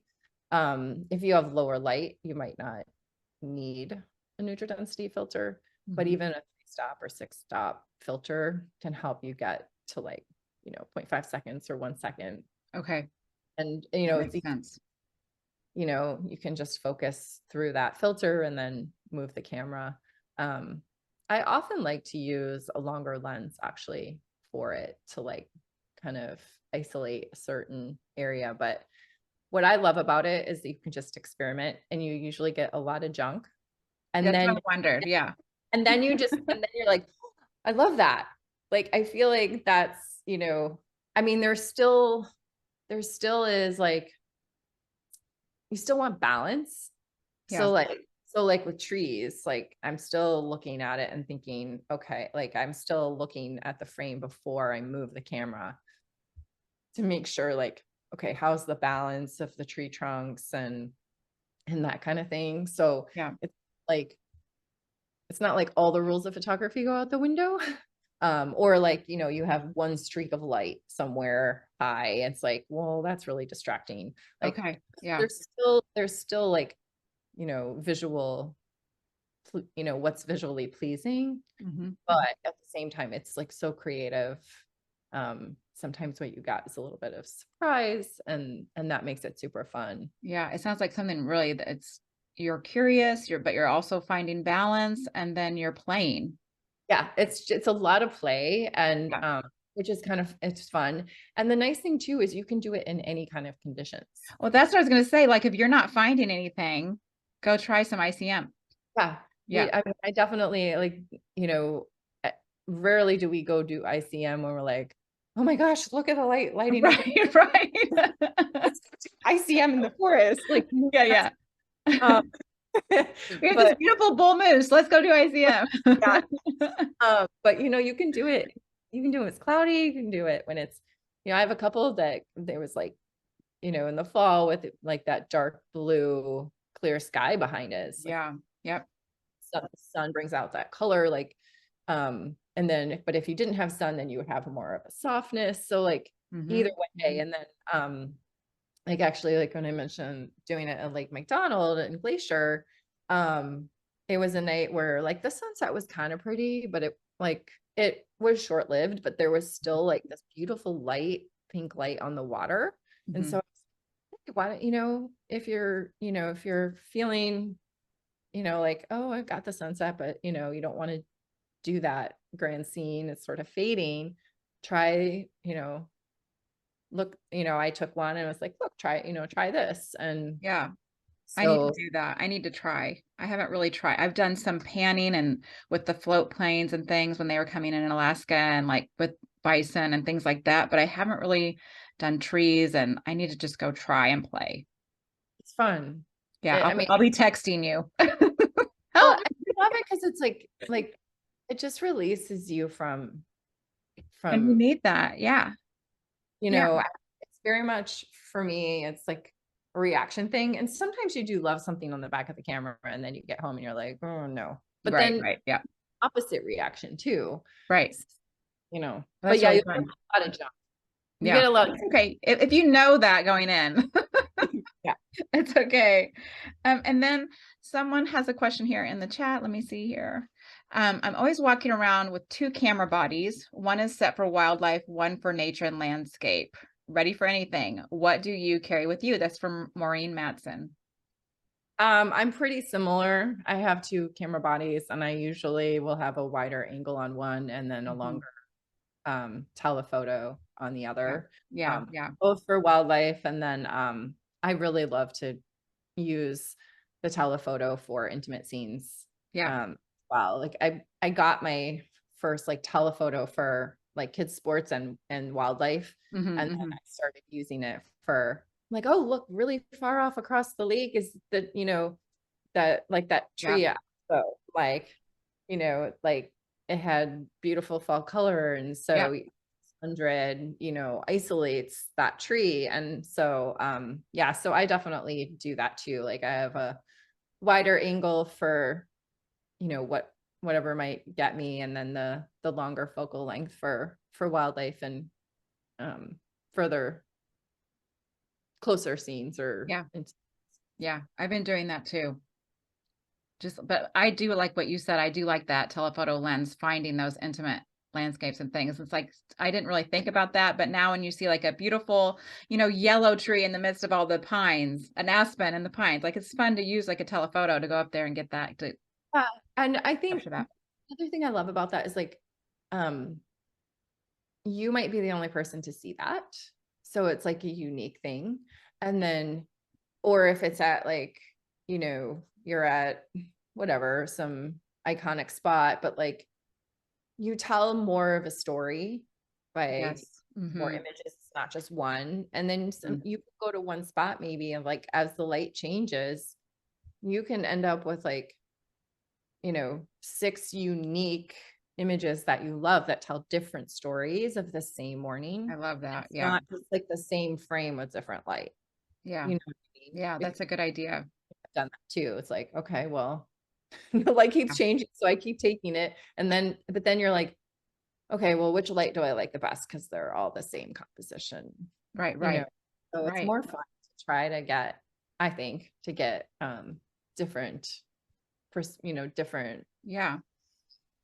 So yeah. Yeah, and you can go home and decide what tells the story the best from that morning. Yeah, or that evening. Yeah, that's great. I love that. I know I have to push myself to do that. I mean, I love environmental wildlife images, but it's like also like, okay, what are you missing? Yeah. You got the portrait, you got the environmental, like what are the small scenes that can tell that story? I had to really do that in Alaska. I had to force myself to do that and really get different kinds of images when we weren't seeing bears or Yeah. yeah. So it was Yeah. like, okay, what is there? What can I do? Yeah. Sometimes I find too, like, and especially if maybe like the weather isn't like super dynamic. Yeah. you- I remember there's been times where I'm like, okay, I'm not like nothing's grabbing me right now. I'm not super inspired, or maybe I Yeah. took the first shot that I saw, and I'm like, well, I'm in this beautiful place, so I'm just Right. gonna sit. I'm either, if I was like sitting somewhere or wandering, and usually when then like, something will change, or like my eye just lands on something, and then I'm Yeah. like, oh, like that's kind of interesting, Mhm. Mhm. but Mhm. sometimes I find just like taking that pressure off, you end up seeing something. And then sometimes just like having the ability to see what you might be able to do with it in post processing, which I think, of course, comes True. with this too. Like, I've definitely like I will never forget driving from my grandparents' house up to Oxbow one morning. I got up. This was I don't even know what year it was, like 2015. It was a really long time ago. Mhm. And I was getting up for sunrise, and I can't really tell the weather super great from where they were. And I Mhm. had to come Yeah. out the main road to see like what was going on. Well, it was raining. And I was like, well, I already have my coffee. I'm already awake. I'm just and see what happens. And so I get all the way up to Oxbow, and it's still raining. But after a little while, it started like clearing a little bit. And like the storm, it never fully came off of Moran, but there was like light, and it was dramatic. Oh, And pretty. there was just one other guy there, and he's like, well, that was just a dud. And I was like, okay. Like I had this vision. I was like, at the very least, this would make a really cool black and white. Oh, true. Yes. I was like, no, like the like Moran didn't clear, like, it wasn't some glorious sunrise, but like it was kind of cool and Yeah. dramatic. And Yeah. Yeah. I Yeah. mean, it's not like it's my portfolio winning image ever. And it Right. was, I don't know if it was 2015 or that. So like I definitely feel like I've grown a lot since then, but even then it's like, well, Right.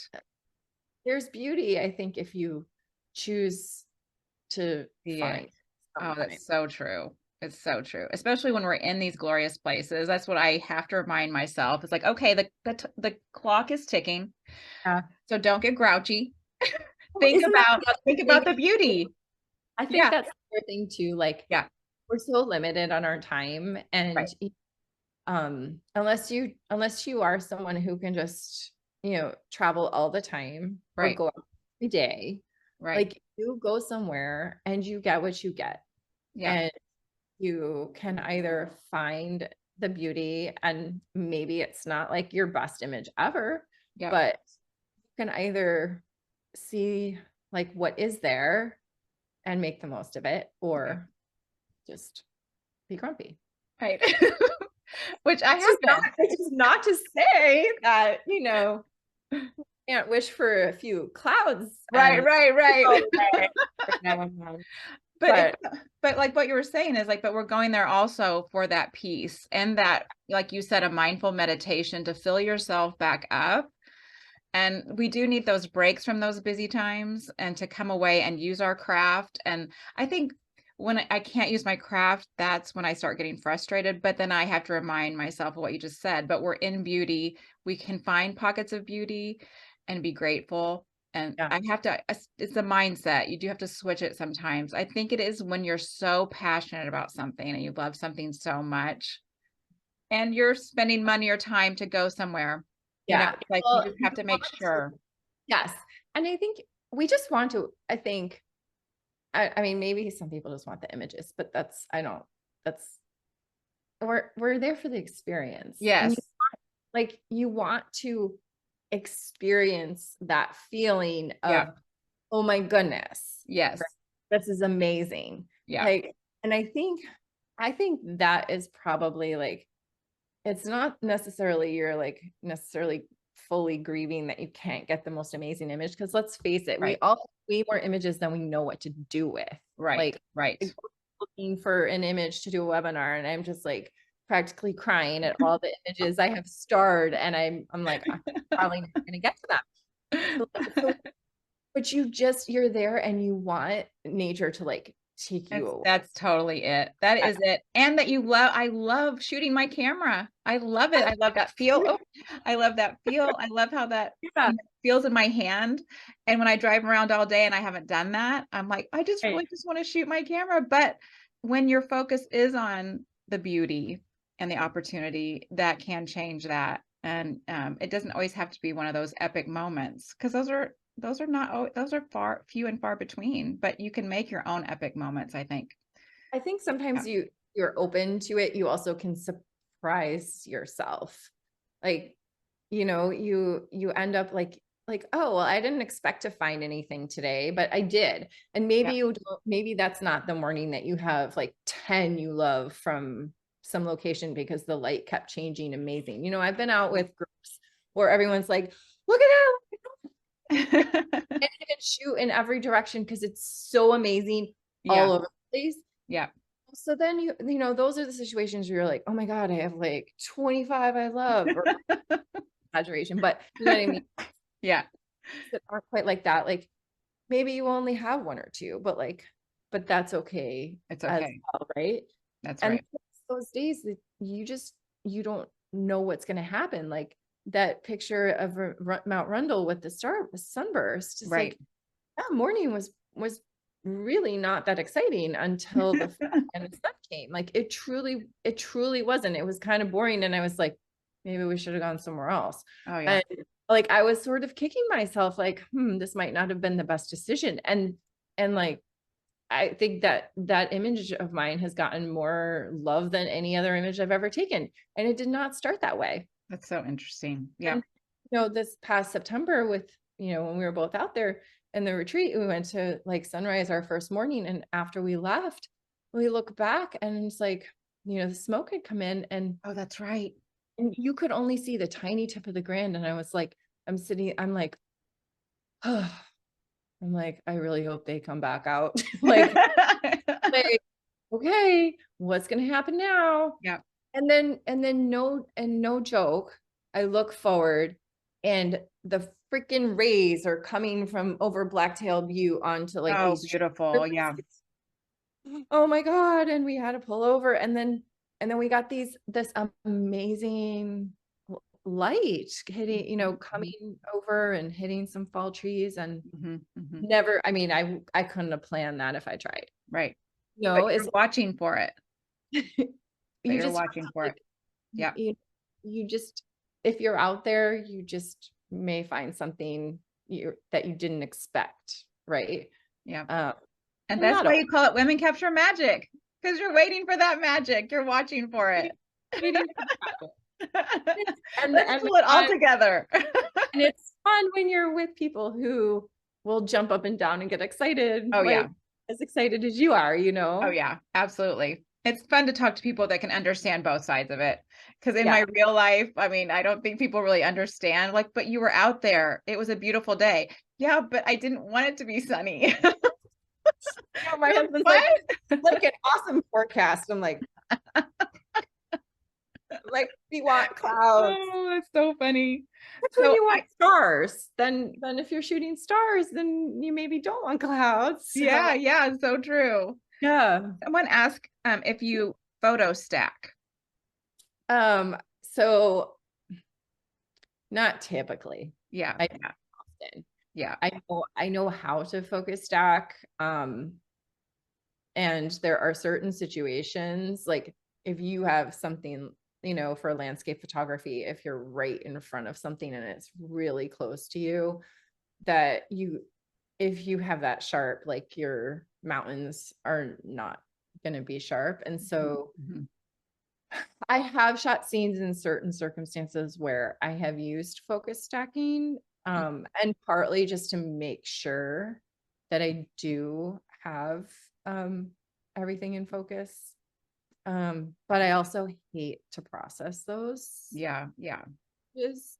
So I don't do it unless it's really necessary. Okay. Just it's kind of a pain in the butt. Yeah, yeah. Again, I'm not against it.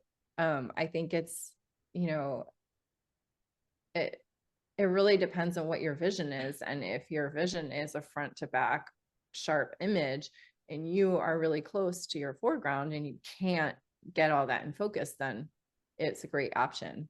Okay. I think it just depends on what your vision is. So Yeah. have I done it? Yes. Are very many of my images focus stacked? Yeah. No. No, I don't. Okay. I haven't processed one of those recently. Okay. Well, let's do the speed round. I know Oh, you gave me these questions ahead of time. It's always fun to hear what people say. But so we have 6 questions. And the first one is, what is in your camera bag that you can't do without? well, the camera photography related would be my neutral density filters, Yes.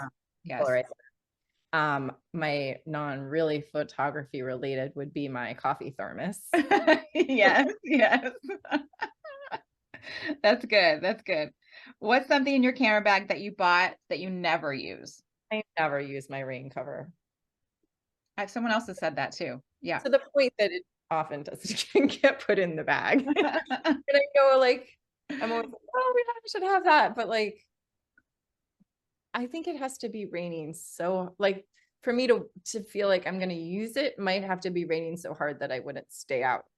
I don't Right. know. Such Yeah. a Yeah. pain. Such Yeah. a pain. Yeah. I have used the disposable ones a couple times, but Mhm. I don't think I've ever used the one I bought, like the sturdy one. Probably should do that. It's kind of like winter mittens. Like like It's just like clumsy. It's clumsy. It really is. It really is. They're a really good idea in theory, but Yeah. Yeah.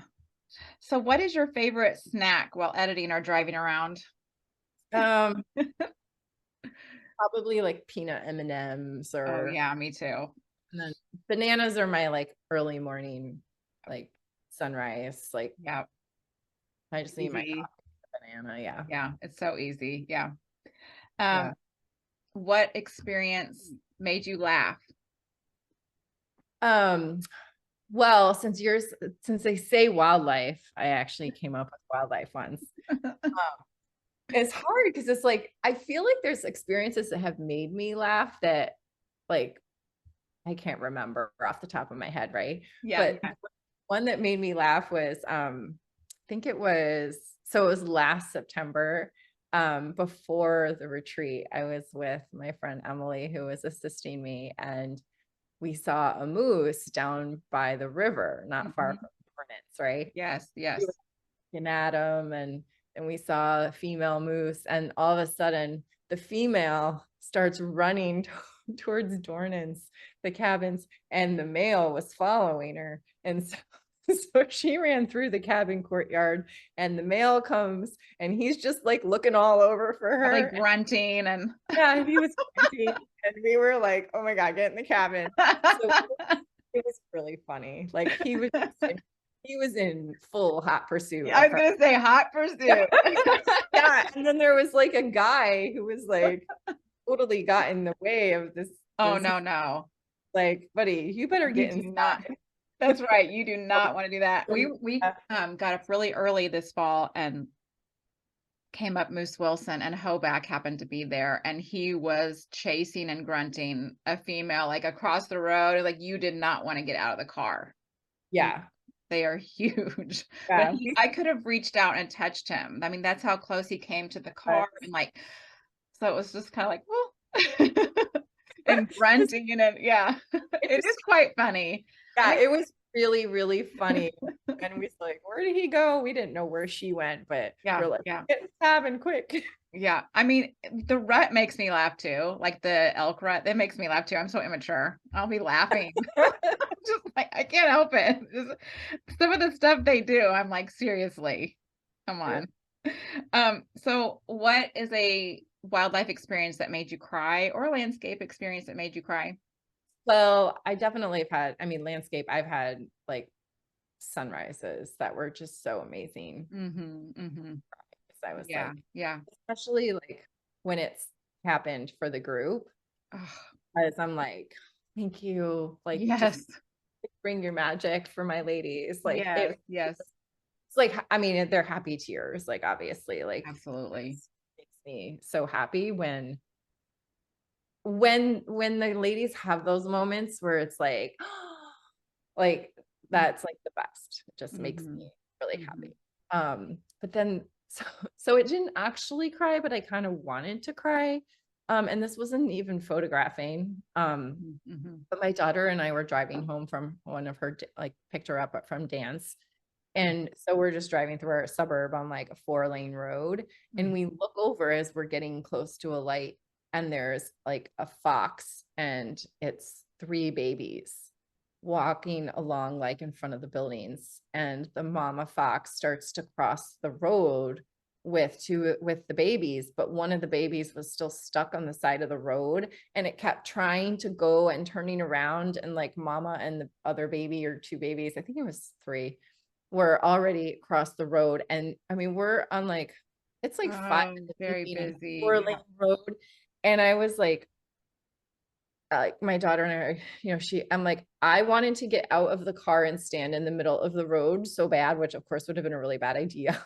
But Yeah, like, yeah, yeah, I'm like, oh my God, I can't look. I can't look. Like, I'm yeah, gonna cry because yeah, I was so worried that this baby fox was gonna be run over. Like, I yeah, don't, that is one of my things with wildlife is like, I know I've seen certain pictures where people have experiences watching like a kill or whatever.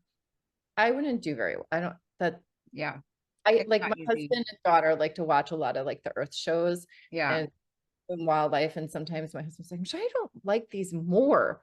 And I'm like, well, I really like them when the scenery is beautiful and like the animals and Right. all, but when something's getting killed or dies, and like It's not easy. No, I just it's don't like not. I I have asked myself, what would I do in that situation when I see people like staying on a wolf kill, or I have, I just don't know that I could do the whole thing, yeah, I don't know. I mean, I haven't actually I don't know if I've seen Yeah. any We had a thing. mule deer situation in the spring, and that was tough with a coyote, and I did sit it out, but it had already, everything had already happened, and it was Yeah, I tough. mean, I've seen animals like feeding on something already Yeah, dead. yeah, yeah. I Like, don't know that I can watch it, the whole thing. Oh, yeah, that's the yeah, thing you have to decide, I think, minute by minute and how you feel about it, and yeah. yeah, yeah. So, what is a moment that filled your soul? I think there's probably a lot. Well, yeah, definitely a couple that came to mind. Well, watching last January during the winter retreat, we saw like just all these elk like crossing the road and Mm, back, and they were in front of the Tetons, and it was mm. just like really, really cool to see. Was that Um, the one that we showed earlier? That is a beautiful image. yeah, That's a beautiful image. it was really neat. Mhm, mhm, that is gorgeous, and the Yeah. spacing is perfect. They're not Well, it's just like they on top lined of up. each other, and yeah, that Yeah. fog ribbon is so pretty. Yeah, it was amazing sunset too. Like it was Mhm, one of those like you practically have to desaturate because it was like so intense. mm, But we saw the elk there on the way to that's sun. gorgeous, So gorgeous. that was really neat. And then the moose that you shared earlier at Schwabachers, like that was a really cool moment. Mhm, Um, we've had there were a couple of years, like maybe 2 and 3 years ago, that there's a pond that I see behind my house, and mhm. there were oh I that was didn't show this yet, so I wanted to. People that are just listening, 2 moose in the snow with pines all around and a beautiful sky, yeah, so that was I think like that was I think January or February 2023. mhm, gorgeous. That was just such a cool. They were pretty Mhm, close to mhm, Pacific Creek Road, and mhm. it's pretty easy to see them. I have one of the close up too, but I just love the. Love that scene, it's gorgeous. Yeah, and you were gonna say about your owls? Oh, yes. So we had there was one home like around the pond that I view from my kitchen window, and they had owls in the nest. Mhm, mhm. Different springs. Yeah, that so that one of the two owls was like golden hour, which is why the light is so Yeah. yeah, it was like, a little before sunset, the golden Mhm, lights mhm, hitting two mhm. little snuggling baby owls in the tree. And So so cute. anyway, I there were a couple springs, and would just get to go when I'm walking my dogs. I would just like walk through the pond, and I would just see the owls just sitting on the branch. Oh, And I haven't seen them there like last year. Um, we hear them hooting at night. mhm, mhm. I take that back. I did see a couple owls last spring, but definitely not like they would literally just be sitting there. That's so And sweet. there's a few obviously buds on the tree here, but like the trees weren't super Right, dense yet, so right. it was pretty like easier to spot. Yeah, But it was so neat because I'd never seen owls by our pond, and they yeah. were like literally just sitting there. And to watch the little baby fuzzballs. Those look like great horned. Yeah, I think they are. Yeah, yeah. We Yeah. had some in our local nature preserve like that, and they just fluff, fluff, fluff, and then they started so cute. Yeah. So that was really neat because I feel like it was like a month. That's fun, yeah. What a I feel privilege to like be able to see that process it too. was like, but it was like, a consistent thing. And then every once in a while, if I um saw them, obvious or like, the two together, there was one, the three were lined Mhm, up, and I'd be mhm. like, I'd see it and I'd run in and get my camera, and I, 'cause, I would be walking my dogs. Um, but yeah, that was really, it was That's really really cool. Like fun. we've That's really definitely, fun. like we've had little goslings by the pond and ducks. Mm-hmm. You know, occasionally I've seen a coyote or whatever, but Yeah. like Yeah. that first, it was 2 years that the owl babies were there. And the That is so first year cool. it was like, this is the most, like the coolest thing that I can, And right out your back door. oh, That's so it fun. was so neat. Cause I Yeah. like, you know, especially like just in the Chicago suburbs, you I know, was gonna say we're it's not not filled with easy. cool wildlife, you Yeah. know. It's not easy. I mean, people can argue with me. They will. But I don't think it's as easy in Indiana and Illinois. But, we try. Well, I think it depends on maybe where your interests are. Yes. Like owls are really cool. I'm not as interested in birds. Yeah. Like Yeah. That's true. We have a really healthy bird population here and a nice migration. So my bird friends from Indiana, don't get mad at me. well, you know, I mean, Everybody has their thing. Yeah. everybody has their thing. Yeah. Like owls interest me more than like the bird that sits like right outside my kitchen window. Right, Um, right, right. you know, like I think certain, We have to look for the things, yeah. like we said, that create magic and peace within us. And so, yeah, Oh mine yeah, is moose. So I have to go a really long yes, way. I know. I know. I love moose too. Well, Kristen, this has been so good. I love your Women Capture Magic community, and I hope people check that out and check out your retreats, and maybe they can participate in that. And where else can people find you? Yeah, and if anyone has questions for me, feel free to reach out. Yeah. Well, I'm on Instagram. Pretty much everything is Kristen Ryan Photography, Okay. Instagram and Threads, and my website is just KristenRyanPhotography.com. Hmm. And you have blog posts on your website that people could dig further I into. do. I don't Yeah. have. I like last year. I didn't really write anything. That I'm like have ideas. I always think of ideas, and then it's like, how come it takes so much longer than you think it should? It does. It I, does. I'm hoping to like maybe my website generally needs a revamp. I'm hoping to get back to it a little bit, but I do have a bunch of articles that Yes. are on my website that are still applicable to Absolutely. work and what I do, and yeah, And do you do private coaching? I do. Yes. Okay, that's good. So if people have men and women, if they have questions about landscape photography or anything that you're doing, ICM, they can schedule a private coaching call with you. Yes. Yes. Yeah. And yeah, men and women I've worked with Yeah. one-on-one. So, Yeah. And I mean, we had people register for this podcast both, and then we had people that were asking questions that were men and women. So I don't want people to think it's just women. yeah. It's Yeah. No. everybody. And no, I'm happy. Like, I love to connect. I connect with male photographers and Absolutely. Yeah. coach, I've definitely done like mentoring with men before, so Yeah. that the retreats just started as a women thing, and I Yeah. just haven't ended up straying away from that. Well, But it was something that you were called to, and it's kind of organically happened, and you I put a just lot of kind of hard work. developed that Yeah. way. Yeah. I've That's wonderful. That's wonderful. I draw inspiration from you, and I'm thankful for that. I love your work as well, Jen. Hopefully we will meet in the Tetons again. I know we will. We will.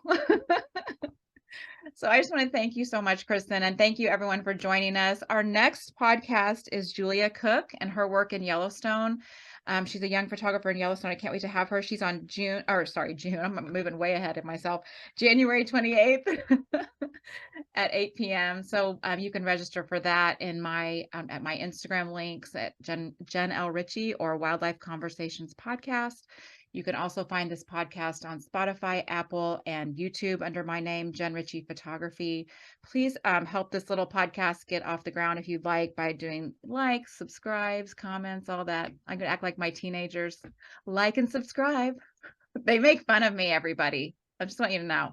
They make fun of me that I have a podcast and a YouTube. But hey, like we said, we do what we need to do to fill Kids, up. it's what kids do. It's good for them to see, right? That we have our own interests. I think it definitely is. Yes. Well, I could talk all day, Kristen, with you. It was really good. I hope Thank you everything's so much going for well in the Chicago area. Yeah. And thanks to everyone who joined us today. Yes, thanks, everybody. We had people from everywhere. We have people saying thank you. Thanks, everybody, so much. And we'll see you on the next one. Thanks, Kristen. Thanks, Jen. Bye-bye. Bye.